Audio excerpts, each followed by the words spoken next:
Kisah Orang Kudus. Hari ini, tanggal 11 Februari. 1. Santa Perawan Maria dari Lorda. Merupakan perayaan peristiwa Maria menampakkan diri kepada Bernadetta Soubirous di Gua Misabiel, Lorda, Perancis pada tanggal 11 Februari tahun 1858. Kiranya perayaan ini semakin mempertebal iman kepercayaan kita kepada Bunda Maria, dan semakin menyemangati kita untuk turut serta di dalam karya penyelamatan Kristus. Untuk itu baiklah kalau kita menyimak kembali makna peristiwa itu dengan mengikuti kisah terjadinya peristiwa iman itu. Bernadetta Soubirous adalah seorang gadis desa yang sederhana, miskin dan buta huruf. Ketika ia sedang menggembalakan domba-dombanya, tiba-tiba ia melihat seorang wanita cantik berdiri di mulut gua itu. Wanita itu tersenyum manis dan tampak sangat ramah kepadanya. Dalam keheranan dan ketakutannya, Bernadetta pun merasakan kegembiraan yang sangat mendalam. Tak lama kemudian wanita itu menghilang dari pandangannya. Bernadetta pun pulang ke rumah dengan gembira bercampur rasa takut. Pada tanggal 25 Februari wanita cantik itu menampakkan diri lagi kepada Bernadetta. Kali ini wanita itu menyuruhnya minum dan membasuh mukanya. Tetapi dari manakah ia mendapatkan air untuk minum dan membasuh mukanya? Ia sendiri pun tidak membawa air dari rumah. Sumber-sumber air pun tak ada di bukit yang kering dan berbatu-batu itu. Lalu wanita itu menyuruhnya menggali tanah di depan gua itu. Bernadetta pun mengikuti saja suruhan wanita tak dikenal itu. Belum seberapa dalam lubang galian itu, mengalirlah air dari lubang itu. Dengan air itu Bernadetta membasuh mukanya dan minum. Tak lama kemudian wanita itu menghilang dari pandangannya. Pada tanggal 25 Maret Bernadetta kembali lagi ke Gua Masabiel. Di sana ia menyaksikan lagi penampakan wanita cantik itu. Kali ini Bernadetta memberanikan diri untuk menanyakan nama wanita cantik itu. "Siapakah engkau?" tanya Bernadetta. Jawab wanita itu, "Akulah yang dikandung tanpa noda dosa asal." Maria menampakkan diri kepada Bernadetta sebanyak 18 kali. Kepada Bernadetta, Bunda Maria berpesan agar semua orang Kristen berdoa untuk orang-orang berdosa, agar mereka bertobat dari cara hidupnya yang sesat itu. Bunda Maria meminta agar di tempat itu didirikan sebuah biara dan diadakan ziarah. Atas perintah Uskup Lorda, kejadian ini diselidiki dengan seksama. Akhirnya pada tahun 1862, peristiwa penampakan itu dinyatakan benar dan sah. Pada tahun 1864 sebuah patung Maria ditempatkan di gua itu. Dan pada tahun 1876, dibangunkan di situ sebuah gereja yang megah. Setiap tahun lebih dari 1 juta orang berziarah ke Lorda. Banyak orang sakit yang berziarah ke sana menjadi sembuh secara ajaib.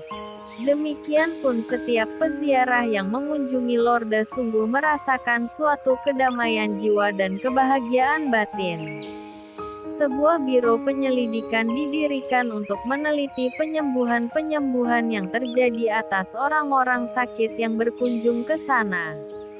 Semoga hari raya penampakan Bunda Maria di Lorda ini mendorong kita untuk menghormati Bunda Maria dengan lebih tulus sebagai Bunda yang senantiasa menghendaki keselamatan kita. 2. Santo Gregorius II, Paus. Gregorius lahir di Roma pada tahun 669 dan meninggal dunia pada tanggal 10 Januari tahun 731.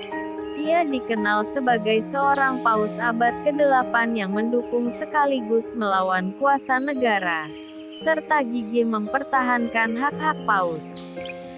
Sebelum menjadi paus, ia bertugas sebagai bendaharawan takhta suci dan kemudian ditempatkan sebagai kepala perpustakaan kepausan. Ia adalah pustakawan pertama dari takhta suci. Masa kepausannya berlangsung dari tahun 715 sampai tahun 731. Sebagai paus, Gregorius melakukan banyak hal untuk memajukan misi gereja. Pada tahun 719, ia mengutus Bonifacius Winfrid, seorang pertapa dari Saxon yang kemudian menjadi santo untuk mempertobatkan suku-suku Jerman yang masih kafir. Bonifacius memperoleh sukses besar dalam misinya itu. Pada tahun 722 Paus Gregorius mentabiskan dia menjadi uskup untuk memimpin umat Jerman yang dipertobatkannya.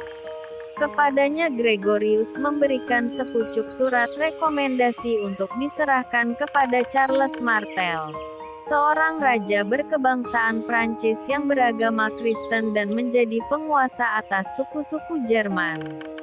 Atas permohonan Paus, Charles melindungi Bonifacius dalam karyanya mempertobatkan suku-suku Jerman itu.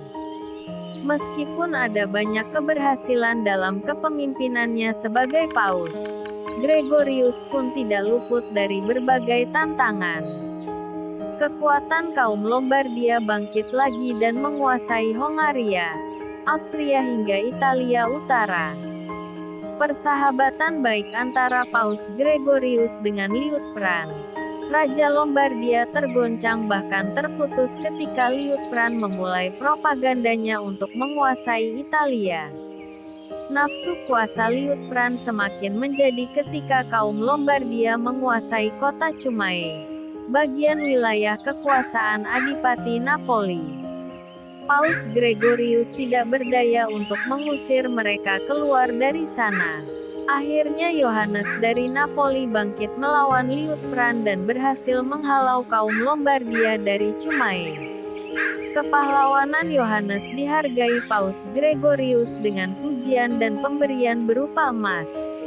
Sekali lagi pada tahun 725, orang-orang Lombardia berusaha menguasai Italia karena melihat gejala menurunnya kewibawaan penguasa-penguasa di bagian barat Kekaisaran Romawi. Mereka mengincar tanah-tanah kekaisaran di Italia Utara meliputi Ravenna sebagai ibu kota provinsi-provinsi di bagian barat Kekaisaran. Mereka berhasil menguasai kota Ravenna. Tetapi kemudian dengan pertolongan orang-orang Venesia, Paus bersama Kaisar berhasil mengusir orang-orang Lombardia itu dari kota Ravenna. Bersamaan dengan peristiwa penyerangan Lombardia itu, Paus Gregorius dihadapkan pada masalah serangan terhadap gereja dari Kekaisaran Konstantinopel dalam hal penghormatan gambar-gambar kudus di dalam gereja. Perlawanan ini telah dimulai sejak awal abad ke-8 oleh hasutan orang-orang kafilah dari Damaskus. Kafilah ini dalam tahun 722 mengeluarkan suatu peraturan yang melarang penghormatan gambar-gambar kudus di dalam gereja-gereja yang berada di wilayah-wilayah kekuasaan Islam. Oleh larangan ini, gambar-gambar kudus dalam gereja-gereja itu dirusak baik oleh orang-orang Islam maupun orang-orang Kristen itu sendiri. Gerakan pengrusakan gambar-gambar kudus ini didukung oleh Kaisar Bizantium, Leo ketiga, dengan dekret yang dikeluarkannya pada tahun 726. Dekret ini berhasil dengan gemilang. Tetapi Paus Gregorius sangat gigih menentang dekret ini. Sebagai reaksi terhadap dekret Kaisar Leo ketiga itu, Paus Gregorius mengeluarkan suatu instruksi yang menentang dekret itu. Kaisar Leo ketiga mulai menyusun suatu rencana pembunuhan atas diri Paus Gregorius. Tetapi rencana ini gagal karena sebagian besar orang Italia mendukung Paus dan melancarkan perlawanan terhadap Kekaisaran Konstantinopel. Sebagai tindakan lanjut dari pertentangan ini, Paus melalui sepucuk surat kepada Leo ketiga menerangkan posisi gereja dan tradisinya dalam hal penghormatan kepada gambar-gambar kudus. Ia pun mendesak Kaisar Leo ketiga agar segera mencabut kembali dekrit itu sambil menegaskan agar Kaisar tidak mencampuri urusan-urusan intern gereja. Masalah gereja adalah urusan pejabat-pejabat gereja, bukan Kaisar. Kaisar sebaiknya memusatkan perhatiannya pada urusan-urusan kenegaraannya. Leo ketiga, yang merasa mempunyai kuasa atas wilayah kekuasaannya, menolak mengikuti keinginan-keinginan Paus. Karena itu, Paus sekali lagi menegaskan pandangan-pandangannya dan dengan tegas melarang Kaisar mencampuri urusan-urusan gereja. Surat yang dikirimkan kepada Leo itu ditutupnya dengan sebuah untayan doa bagi pertobatan Kaisar Leo ketiga. Sementara masalah ini belum tuntas penyelesaiannya. Tahun berikutnya 728 Aticius, wakil kaisar di Italia, yang pernah didukung oleh Paus dalam perlawanannya terhadap serangan kaum Lombardia, berusaha mempersatukan orang Roma dengan kaum Lombardia untuk melawan Paus. Usaha Aticius sia-sia karena orang Roma bangkit melawan dia dan membela Paus. Hal ini semakin memperbesar kuasa Paus sebagai pemimpin gereja, semakin menunjukkan bahwa Pauslah pemimpin kota yang sebenarnya. Dalam mempertahankan kepemimpinannya dan iman yang benar, Paus Gregorius senantiasa berhasil membebaskan gereja dan iman dari semua rongrongan. Satu hal yang patut dicatat adalah bahwa Paus Gregorius tetap menunjukkan hormat dan pengakuannya pada Kekaisaran Konstantinopel, karena ia menganggap bahwa kekaisaran itu adalah sah.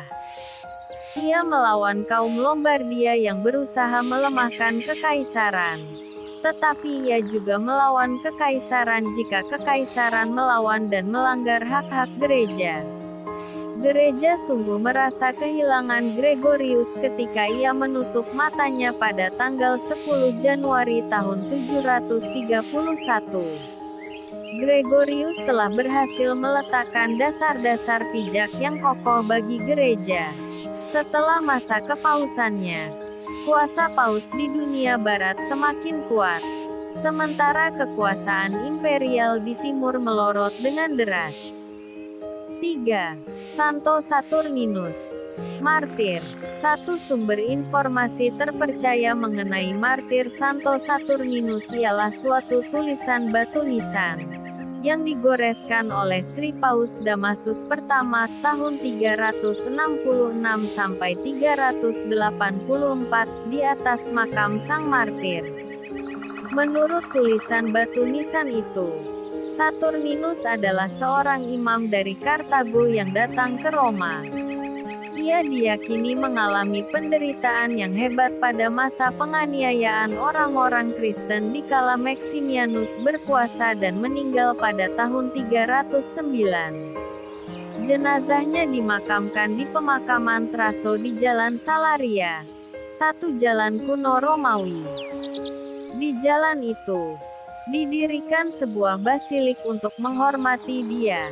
Basilik ini kemudian dibumi hanguskan oleh api pada abad ke-6 dan diperbaiki kembali oleh Paus Adrianus pertama tahun 772 sampai 795 dan Sri Paus Gregorius keempat tahun 827 sampai 844.